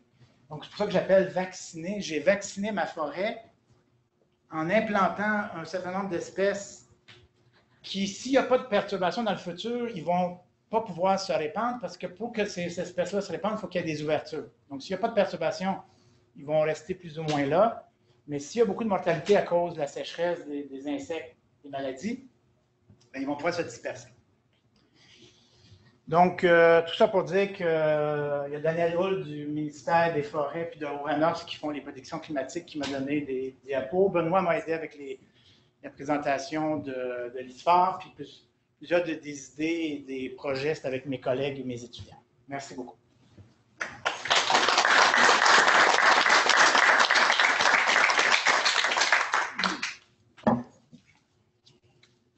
On est rendu à la période des Questions, commentaires. Les questions en salle, puis après, à distance. Vous savez qu'il n'y a rien que j'aime mieux quand les gens ne sont pas d'accord avec moi. Ouais. Quand tu veux créer, tu amener de nouvelles espèces, ouais. Si les arbres ne sont pas adaptés à la zone climatique, tu parles d'introduire des arbres qui sont à des zones climatiques plus au sud, mais si tu les amènes au nord, ils vont peut-être pousser pendant quelques années, mais ceux qui vont avoir un stress au niveau de température, tu vas les perdre. C'est sûr. Fait que tu perds ton vaccin. C'est sûr. Donc, il ne faut pas prendre juste des espèces qui sont du sud, mais des espèces comme le charme, le mécoucoulier, c'est des espèces qui poussent ici. C'est juste qu'ils ne sont pas abondants dans ma forêt. Donc, il ne faut pas juste jouer sur des espèces plus au sud, il faut jouer sur un mélange. Ce que je n'ai pas fait, parce que c'est dur à trouver, là, mais ce que je n'ai pas fait, c'est que j'aurais dû planter des érables à sucre qui proviennent de Détroit. Ça serait une autre façon d'augmenter ma diversité génétique dans ma forêt. Mais ça, c'est dur à trouver. Je pense que c'est quelque chose qui va se développer dans le futur. Mais tu as raison, il ne faut pas seulement aller vers des espèces plus au sud. Le tulipier, il va très bien. Je ne me souviens pas, mais on est presque là, parce que ça a changé nos zones de rusticité. Hein? Je regardais depuis 30 ans, on est passé d'une zone à une autre, en tout cas. Donc, le tulipier est presque rendu là, mais là, il passe dans une petite trouée, donc il est comme protégé des extrêmes. Mais une fois qu'il va commencer à sortir, c'est dans 30-40 ans, et là, ça va être encore plus chaud. Donc, probablement qu'il va survivre, mais bon, j'en ai planté quelques-uns. S'il meurt, c'est pas grave, j'en ai plein d'autres. C'est mon assurance, c'est ma Tesla. Hein? Ça peut me permettre de faire beaucoup d'argent ou ça peut complètement disparaître. Donc, tulipier, tiens, je vais vous me donner une idée, c'est ma Tesla. Ouais. Qu'est-ce que ça a l'air? Faire des petites feuilles en tulipe, c'est ça qu'on l'appelle tulipier. C'est très joli. Puis j'ai planté des chênes qui sont gros comme ça. Après 2 ans, le tulipier est haut comme ça. Il a dit, ouh, il est heureux dans ma forêt, lui. Ça fait un gros arbre. Oui, ça fait un gros arbre. Oui, ça fait un très gros arbre. C'est pas un bois très dense. C'est un peu comme le tilleul. Je ne sais pas si vous connaissez le tilleul, là, mais ça ressemble au tilleul. Puis si les gens disent, y a-t-il une utilisation économique pour ça? Je dis, je ne sais pas. Puis dans 100 ans, on ne le sait pas. Hein? Je ne vais pas commencer à planter un chêne en me disant, tu sais, le chêne est passé mode maintenant. Les gens ne veulent plus de chêne maintenant. C'est drôle, hein? Le chêne qui avait une très haute valeur est rendu plus bas parce que ça fait vieillot d'avoir du chêne. Maintenant, on veut de la belle érable blanche ou je ne sais pas trop quoi. Mais oui, mais dans 100 ans, ça va être quoi? Je ne sais pas. Oui. Vous voulez alterner, hein? Oui, on n'a pas encore de questions d'extérieur. Juste peut-être leur rappeler que pour poser une question, ils doivent aller sur la bulle en bas de l'écran, puis converser, et à partir de là, ils peuvent poser leurs questions.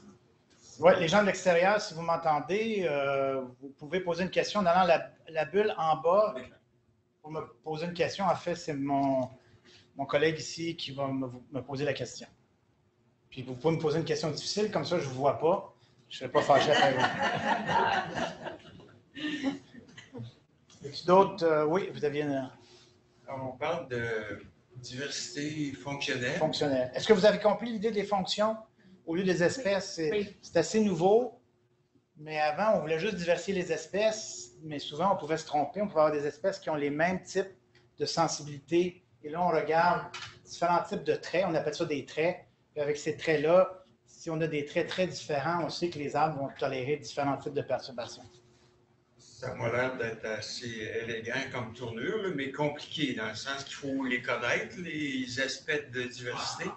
Et ma question est la suivante, Oui. c'est qu'on a souvent parlé d'avoir son médecin de famille. Ben, avec ça, est-ce qu'on devrait avoir notre forestier de famille qui nous conseille? Oui. Mais lui, le forestier de famille, son problème, c'est qu'il n'est pas au courant de cette diversité fonctionnelle-là. Oui, mais on est en train de lui en parler, puis on est en train de développer un outil qui pourrait être utilisé avec votre téléphone.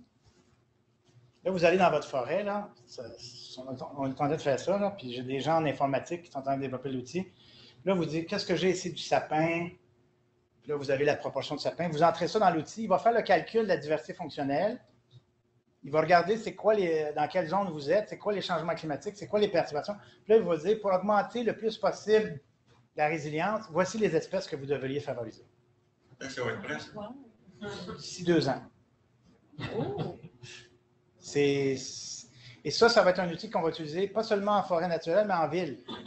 Dans les villes, là, pour aider. Vous êtes dans une rue, là, toutes les freins, vous devez les remplacer. Mais n'allez pas les remplacer juste par une espèce. Hein? N'allez pas remplacer n'importe quelle espèce. Ils vont regarder c'est quoi les espèces qu'il y a dans l'arrondissement.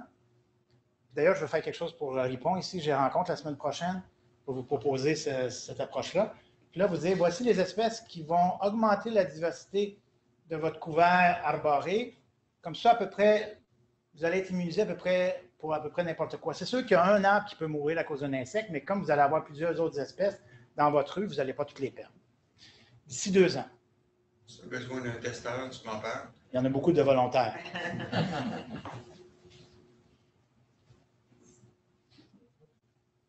Okay. Oui, il y avait une... oui, peut-être madame. Ouais. L'approvisionnement en arbres, à part qu'au moment où on donne des arbres, c'est quoi? C'est mis à l'endroit comme ça? Ça, c'est des pépinières privées. Okay. Vous pouvez les acheter pépinières privées. Il y a je ne connais pas tous les détails, vous connaissez ça, mais si vous faites partie d'agences forestières, vous avez droit, je pense, à des espèces qui sont produites par le gouvernement, mais c'est des espèces indigènes seulement. C'est quoi? Plan fort. Plan fort. Mais ça va être des espèces indigènes. Mais il y a de plus en plus de pépinières, il y a de plus en plus de gens, quand ils nous écoutent, j'ai été parler à la Société des pépinières horticoles, puis je voyais des gens prendre en note. Il y en a des gens qui ont le sens des affaires en disant qu'il va y avoir une demande éventuellement. Puis les gens sont en train de développer des arbres qui vont avoir des arbres qu'on ne produisait pas avant. Et peut-être qu'ils devraient aussi produire des érables à sucre et des arbres qu'on a déjà, mais avec des diversités génétiques plus du sud. Ça serait intéressant aussi. Ouais. On a une question ouais. des participants.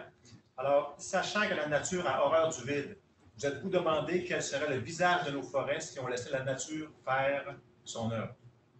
Oui. C'est une très bonne question dans le sens que peu importe ce qui va se produire, on va avoir de la végétation. Mais ce qu'on va avoir, ce que j'ai peur qu'on va avoir, ça va être des forêts qui vont être beaucoup plus petites. Je vais vous donner un exemple. Le hêtre est affecté par la maladie corticale du hêtre, mais il régénère en sous-bois. Donc, il va se maintenir sous forme d'arbuste, mais quand il devient de certaine taille, il va être détruit. Même chose pour l'orme d'Amérique, même chose pour le frêne. Donc, ce qu'on va avoir, ça va être des arbustrés au lieu de forêt. Il va y avoir des arbustes aussi qui vont dominer, qui vont prendre la place des arbres, parce que s'il n'y a pas d'arbres, les arbustes vont envahir. Et ça peut être intéressant, mais dans 200 ans, si on est vraiment habitué à ces arbustrés-là, on va dire on doit les protéger, probablement, parce qu'on va les aimer. Mais moi, personnellement, j'aime mieux une forêt que des arbustrés. Mais la question est très bonne. La nature a horreur du vide, il va toujours avoir quelque chose. Et ce que je propose, ce n'est pas un désert versus une forêt, c'est d'avoir une forêt fonctionnelle telle qu'on la connaît actuellement avec des arbres assez hauts, au lieu d'avoir des genres d'arbustrés dégradés, avec moins d'espèces aussi, probablement. Et c'est ça, je pense que c'est ça l'enjeu. Oui. Oui, on passe ici, oui. Oui. Est-ce que tu suggères pour le nerf brun l'arracher? Je ne suis pas un spécialiste du tout du nerf brun. C'est ce que les gens font, c'est à peu près la seule chose qu'on peut faire. Il semblerait, là, mais je ne suis pas un spécialiste. Les gens l'arrachent. Parce que le gros problème du nerf brun, habituellement, nos espèces végétales envahissantes, c'est des espèces intolérantes à l'ombre. Donc, habituellement, c'est des espèces comme la phragmite, hein, ça pose un milieu ouvert. Mais le nerf brun, il adore les milieux fermés, donc ça devient plus compliqué. On n'a pas de solution. C'est sûr que plus on va avoir une diversité d'arbustes indigènes dans nos forêts, probablement plus qu'ils vont pouvoir occuper la niche. L'idée, c'est d'occuper la niche en sous-bois avant que le nerf brun arrive. Quand on parle de niche, ça veut dire l'habitat, là. Puis comme la madame ou le monsieur disait, la nature a horreur du vide. Si vous avez un sous-bois où il n'y a pas beaucoup de végétation puis que des graines de nerf brun sont dispersées par les oiseaux, ben, il va pousser. Mais s'il est déjà occupé, il va avoir de la difficulté à pousser. Est-ce qu'il y a d'autres questions? Est-ce qu'il y a d'autres questions en ligne? Oui. Participant aussi. C'est par rapport des mycorhizes. Est-ce qu'on peut introduire un type approprié à une nouvelle espèce d'arbre? Ça a beaucoup été essayé avec peu de succès. Je vais vous dire, il y avait un chercheur, un M. Fortin, qui est le grand spécialiste des mycorhizes et des champignons. Peut-être que vous en avez entendu parler, de J.A. Fortin. S'il m'écoute, il ne sera pas content de ce que je veux dire, mais je sais qu'à un moment donné, il avait essayé de développer.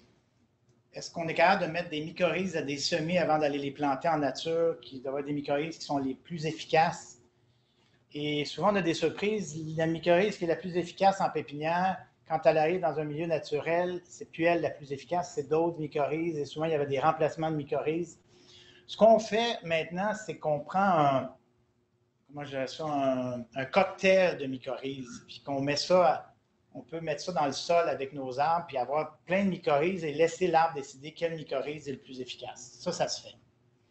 J'ai eu une expérience avec une étudiante où on a planté des arbres dans des champs agricoles abandonnés et on a été chercher des sols forestiers de la même espèce, puis on a mis un peu de sol forestier de la même espèce pour voir si ça n'aurait pas un effet négatif, et oui, positif, et oui, ça avait un effet positif dans certains cas, pour certaines espèces. Probablement parce qu'il y avait un manque de mycorhizes efficace pour cette espèce-là. Mais je ne sais pas c'était quelle espèce. Je n'ai pas introduit une espèce, j'ai introduit le sol qui contient différents types de mycorhizes. Oui. Au niveau des espèces à introduire, on parle justement d'espèces envahissantes, mais il y a des gens comme, mettons, le ginkgo. Comment le ginkgo qu'on plante dans les villes? Oui. Des femelles. Ouais. Ouais. Mais comment on fait pour savoir lesquels qu'on pourrait vraiment introduire et lesquels qu'on pourrait ne pas introduire pour que ce soit un danger? Ça, c'est la grosse question, la grosse insécurité de dire, parce que je ne l'ai pas mentionné, mais avec certains collègues, on avait écrit un article, on s'était réunis une quinzaine de personnes pour savoir est-ce qu'on devrait faire de la migration assistée, donc introduire de nouvelles espèces. Et après 2 jours de discussion, on ne s'entendait pas. Donc, on a écrit un article pareil. On ne voulait pas perdre notre temps. Et le titre, c'était « Pourquoi on ne s'entend pas sur la migration assistée ?» Donc, l'article vous montre un peu les pour et les contre. Donc, c'est intéressant parce que c'est vrai qu'il y a des risques. Il y a des risques d'avoir des espèces qui sont envahissantes. Moi, ce que je propose, c'est de faire des petits tests puis de voir qu'est-ce qui se passe avant d'y aller à grande échelle. On fait des petits tests. Par exemple, ici au Québec, on a planté, je vais vous donner un exemple, l'épinette de Norvège, qui est une espèce d'Europe, on l'a plantée partout et elle n'est pas du tout envahissante. C'est très rare, très. Et l'érable de Norvège, elle l'est. Et puis on ne l'a pas planté en forêt, l'érable de Norvège, on l'a planté en ville, mais elle commence à se disperser. Donc, il faut faire attention. Mais en Europe, par exemple, j'ai deux collègues belges, j'ai été en Belgique, puis là-bas, le chêne rouge est envahissant là-bas. Ils ont pris le chêne rouge ici. Nous, ici, il n'est pas du tout envahissant. C'est dur de régénérer le chêne rouge.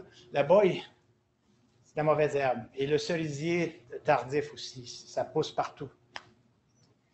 Et il y a une théorie là-dessus, c'est qu'une espèce exotique, et ça c'est intéressant, là, il y a différents niveaux d'exotisme. Une espèce d'Asie et d'Europe, ce n'est pas la même chose qu'une espèce du nord des États-Unis qui va migrer ici dans le futur. Pour moi, ce n'est pas le même niveau de migration assistée. J'ai moins de problème de prendre un tulipier qui est en Ontario et qui est en train de migrer ici que de prendre une espèce d'Asie qui est complètement différent. Mais la théorie veut que des espèces exotiques arrivent ici et comme ils n'ont pas d'ennemis naturels, ils n'ont pas de bactéries, ils n'ont pas de champignons, ils sont libérés de cette contrainte-là, puis ils poussent plus, sont plus agressifs. Mais ce n'est pas toujours le cas. On a une question d'un participant, Christian. Est-ce que vous travaillez avec les autres instituts au Québec et au Canada? Oui. Le plus possible. J'ai un réseau assez... avec plusieurs chercheurs de l'Ontario, des États-Unis, en Europe. Et je reviens d'un voyage en Chine et on veut développer... C'était ma première fois que j'allais en Chine et j'ai trouvé ça fascinant parce que c'est exactement les mêmes genres que nous. Exactement les mêmes.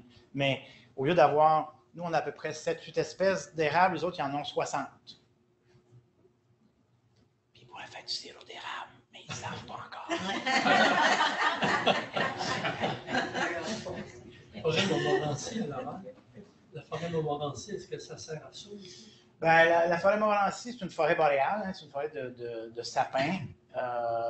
Ils font plein d'essais sylvicoles pour essayer d'avoir des forêts qui sont les plus résilientes. Ils ne font pas de migration assistée encore à ce que je sache.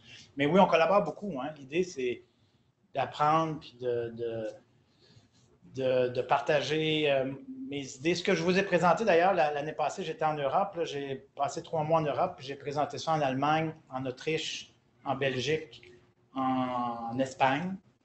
Puis l'idée, c'est que tu présentes ça à plein de gens, puis si les gens te disent, écoute, ça ne fait aucun sens, puis qui te convainc, ben tu retournes chez toi, puis tu dis, je vais penser à d'autres choses, mais les gens valaient aimer ça. Fait que je me suis dit, je pense qu'il y a quelque chose à faire avec ces idées-là. Oui? Oui.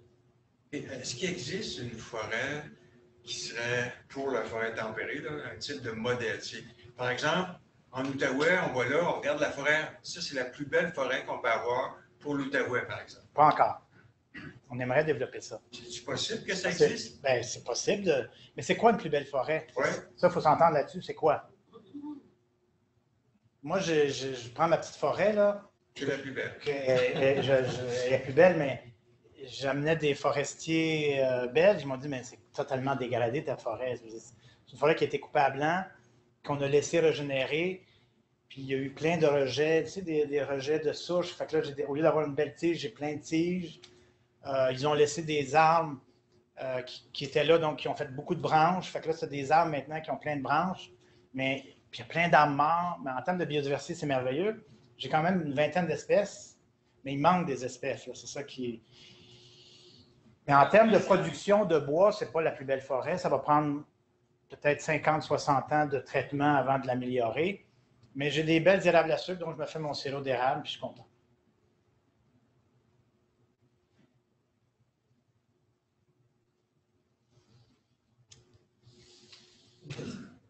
Oh, vous avez une question, puis après vous, oui.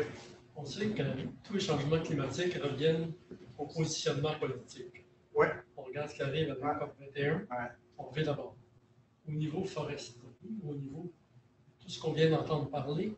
Est-ce qu'il y a du positionnement politique? Parce que sinon, on risque d'être au même point encore dans 25 ans. C'est une question très intéressante parce que habituellement, les gouvernements ont tendance d'être 20 ans en arrière. Ça, c'est être poli.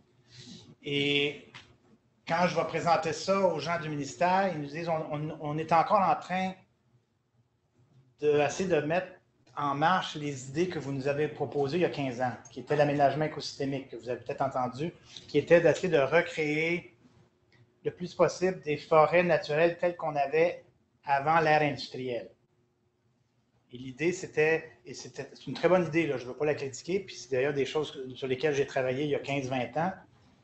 L'idée, c'était, plus on va avoir une diversité d'espèces dans nos forêts, mieux ça va être pour les forêts, la diversité, la résilience, c'est bien.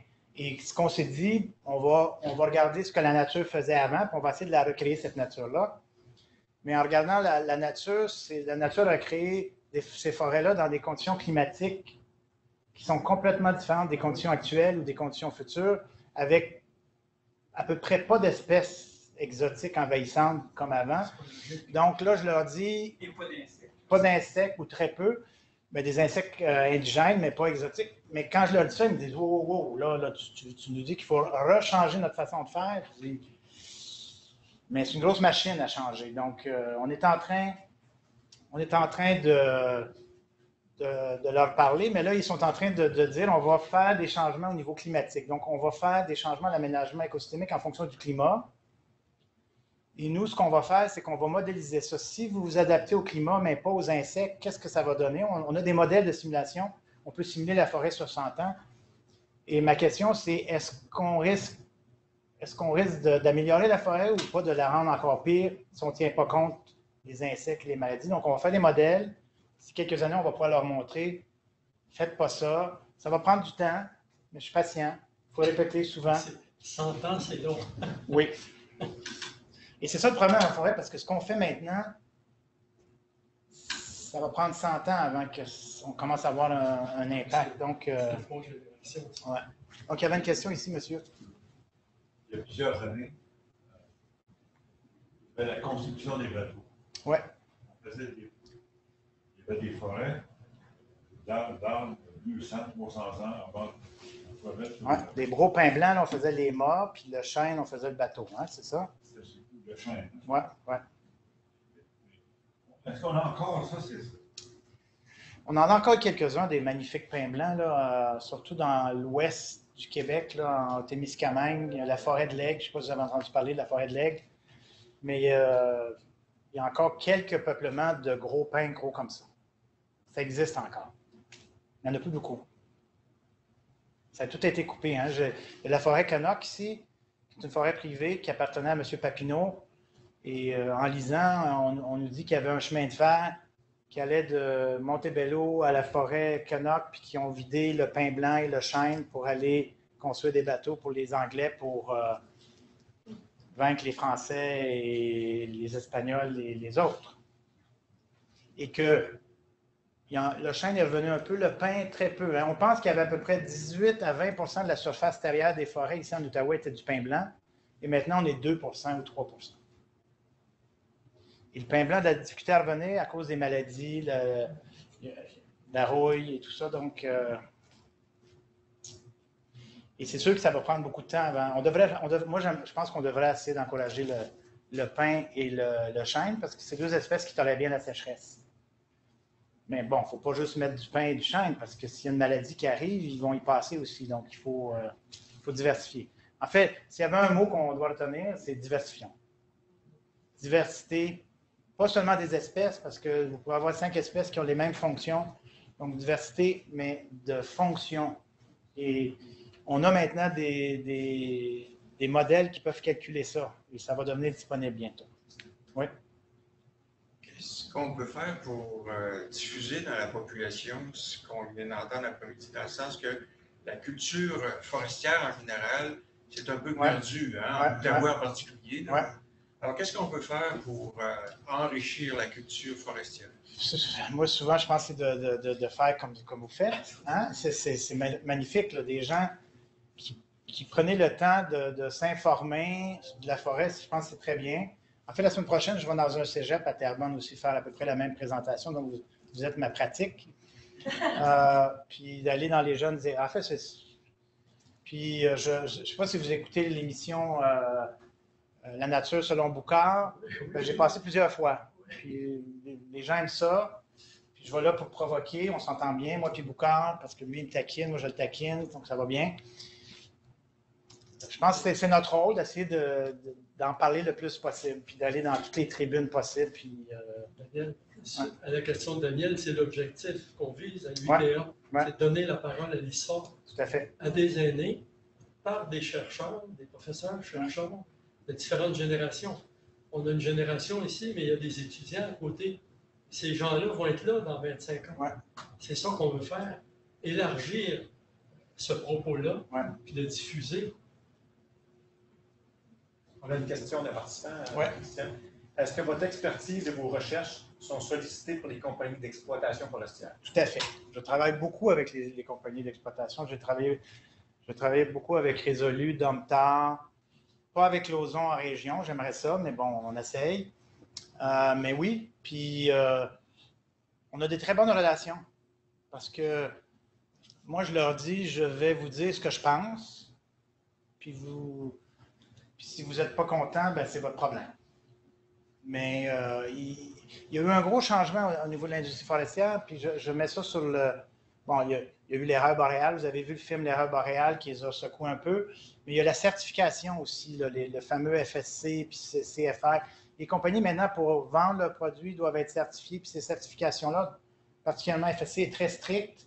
Et je me souviens, quand j'ai commencé ma carrière, les compagnies forestières ne voulaient rien savoir de moi. L'écologiste forestier, j'étais toujours quelqu'un qui leur disait de ne pas faire quelque chose, que ce n'est pas correct. Mais quand ils ont commencé à vouloir être certifiés, là, ils venaient me voir, ils me disaient, bon, on a besoin de toi. Parce que pour être certifié, on doit montrer qu'on n'a pas d'impact. OK, bon, on va aller vous aider. Ça me fait plaisir. Et donc, la relation a beaucoup changé. C'est pas parfait, là. Je ne veux pas dire que c'est parfait. Puis, il faut... Mais il y a beaucoup, beaucoup de relations, puis je pense que c'est très positif. Oui. Il y avait une question en ligne. En ligne? Oui, on a une autre en ligne. Avez-vous un plan plus adapté au nord du Québec? Vous vaccinez les forêts de l'Outaouais avec les espèces du sud de l'Ontario, mais vaccinez-vous le nord avec les espèces de l'Outaouais pour avoir une fonctionnalité plus répandue? C'est vrai que je travaille moins dans le nord. Je travaille en Latuc, donc c'est quand même c'est des forêts boréales. Et on a les mêmes projets. Puis oui, l'idée à Latuc, c'est d'avoir des espèces plus du sud qui pourraient venir diversifier les forêts de Latuc. Je ne travaille pas en Abitibi. J'ai déjà beaucoup travaillé en Abitibi, mais je ne travaille plus. Mais les mêmes principes s'appliquent. Je ris parce que je sais qu'il y a quelqu'un de l'Abitibi qui est en ligne. Oui. Non, mais les mêmes questions s'appliquent. Puis dans certains cas, c'est même plus urgent parce qu'il y a moins d'espèces. Vous savez que dans le nord, on a des immenses forêts de pin gris. Pin gris, c'est merveilleux, ça se régénère après le feu. Jusqu'à maintenant, il n'y avait aucune maladie, mais on a le fameux pas le longicône, le dendroctone du pin. Vous avez entendu parler d'épidémie sur la côte ouest à Vancouver, pas la côte ouest, mais dans la Colombie-Britannique, un insecte qui tue tous les pins, qui a traversé les Rocheuses et qui s'en vient tranquillement vers l'est. Ça, je ne l'ai pas mentionné, j'aurais dû le mentionner. Et qu'on prévoit que d'ici 20 à 30 ans, il va arriver ici. Et ce dendroctone-là, il tue tous les pins. Et la seule chose qui le contrôle, c'est des températures de moins 30 à moins 40 l'hiver. On n'en a plus. Donc, ceux qui se plaignaient de l'hiver, là, c'est le problème. Et là, il s'en vient. Et ça veut dire qu'il y a des immenses forêts de pins gris, qu'il n'y a pas d'autres espèces. Et si cet insecte-là arrive et tue ces pins-là, il va avoir quoi? Il va avoir des... Il n'y aura pas rien. Il va avoir des arbustes. Ça va être des magnifiques arbustes, arbustrés sur des kilomètres et des kilomètres. On va perdre du carbone, on va perdre des habitats pour beaucoup d'organismes.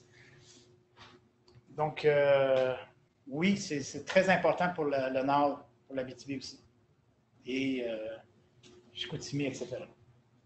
Je peux enchaîner avec une dernière question peut-être des participants sur Internet. 2 questions. OK. Au niveau opérationnel, pour la migration assistée, serait-il possible d'ensemencer une forêt avec des semences de plusieurs espèces et de provenances différentes? Est-ce une option envisageable? Et de plus, serait-il plus simple et moins coûteux que de planter directement? Ensemencer, je veux dire, avec un avion, là, on ensemence des graines. Oui.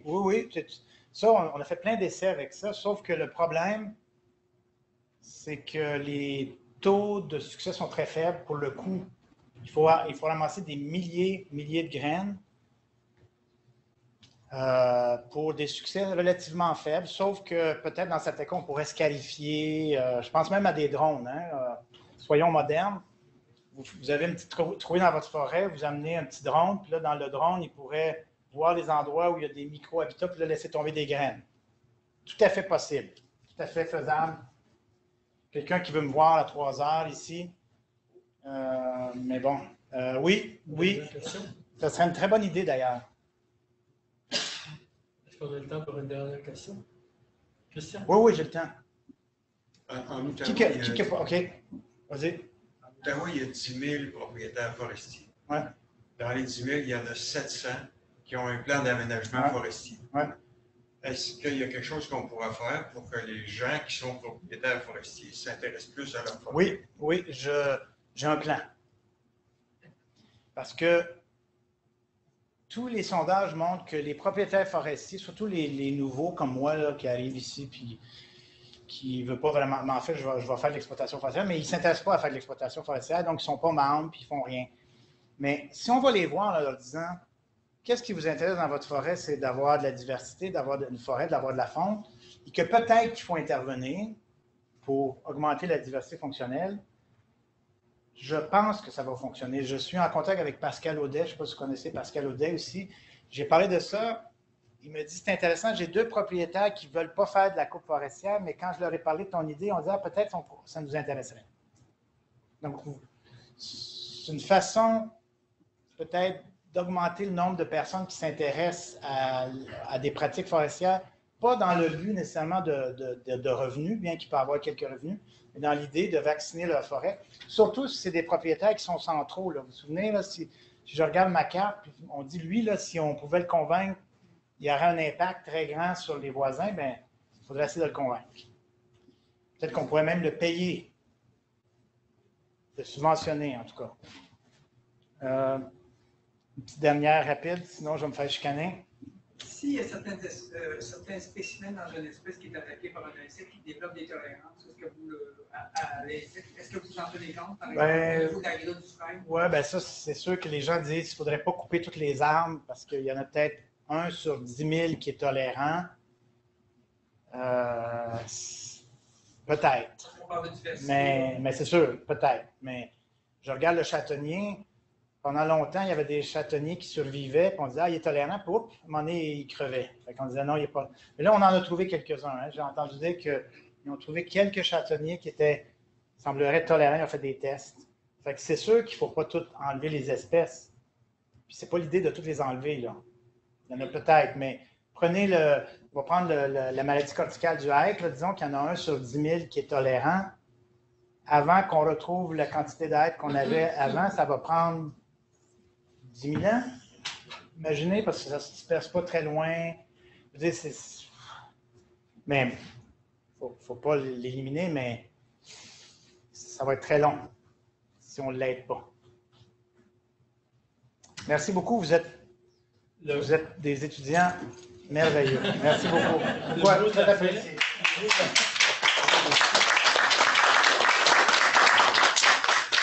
Bon, le plus important, ce n'est pas nécessairement mon image, c'est plutôt de vous remercier d'avoir participé à cette première web conférence. En fait, c'est grâce à la participation de l'Université du Québec en Outaouais et l'ISFAR principalement. Dans le fond, l'UTA de l'Université de Sherbrooke vise l'acquisition de connaissances, mais aussi le respect de l'expertise qu'il y a dans les différents milieux et de faire des partenariats aussi avec les institutions, les organisations communautaires dans les différentes villes où nous sommes présents. Nous sommes présents dans 29 antennes. On est présent dans 11 régions. Donc, je remercie, dans ce cas-ci, l'Université du Québec en Outaouais, plus particulièrement Robert Belliteris, le doyen, au décanat de la formation continue et des partenariats. Je remercie Gilles Mailloux, directeur des communications, Éric Tremblay, technicien en informatique, Christian Messier, votre conférencier d'aujourd'hui pour cette première web-conférence. Merci d'avoir bien vulgarisé un sujet qui est vraiment préoccupant, oui, mais qui aussi nous donne quand même l'heure juste et avec peut-être des solutions que nos étudiants et étudiantes ont appréciées. Je remercie également François Lorenzetti, qui était là à l'origine lorsqu'on a commencé à parler de ce projet-là. Et Sylvain Delagrange, professeur-chercheur aussi à l'Université du Québec en Outaouais. Il y a quelques antennes qui ont participé à ce projet pilote-là parce qu'on ne l'a pas étendu aux 29 antennes. Il y a l'antenne dans la Couronne Nord, Patricia Gagnon, présidente de l'antenne, Daniel Limoges qui nous a aidés aussi au niveau de certains conseils en informatique. Et puis, il y a l'UTA en Outaouais, la deuxième antenne qui a participé. Je remercie les membres du comité de gestion de l'antenne. Francine Guy, présidente de l'Association générale des étudiants de l'antenne, et Jean Gaétan, qui nous a secrétaire de l'association, qui nous a aussi aidés. Et la troisième antenne, il y a l'UTA à Sherbrooke, qui a aussi participé à cette webconférence. Je remercie Jean-Pierre Allard, qui a été l'initiateur de ce projet, qui a fait le lien avec les gens de l'ISFAR, l'Université du Québec en Outaouais et l'Association étudiante de l'antenne en Outaouais. Il y a les membres participants aux 3 antennes, celles de Sherbrooke, de la Couronne Nord et en Outaouais. Je remercie aussi Campus 3 qui nous a offert aussi un lieu pour présenter la conférence d'aujourd'hui en groupe. Je remercie les donateurs, les étudiants et étudiantes qui contribuent à raison de 2 $ par inscription au Fonds Roger Bernier. C'est facultatif, mais ça permet de soutenir des projets de la sorte, des projets d'innovation pédagogique. Et parce que pour nous, nos activités sont offertes sur place, dans la communauté et à distance, bien c'était une première. On a déjà monté un cours en ligne et on ne l'a pas encore très diffusé. Mais par contre, si on voit un intérêt de votre part, on augmentera peut-être le nombre d'activités à distance. Je remercie Christina Lagu, conseillère pédagogique à l'UTA de l'Université de Sherbrooke. Donc, et si j'oublie des personnes qui ont participé de près ou de loin à la réalisation de cette webconférence, considérez ces remerciements comme personnels.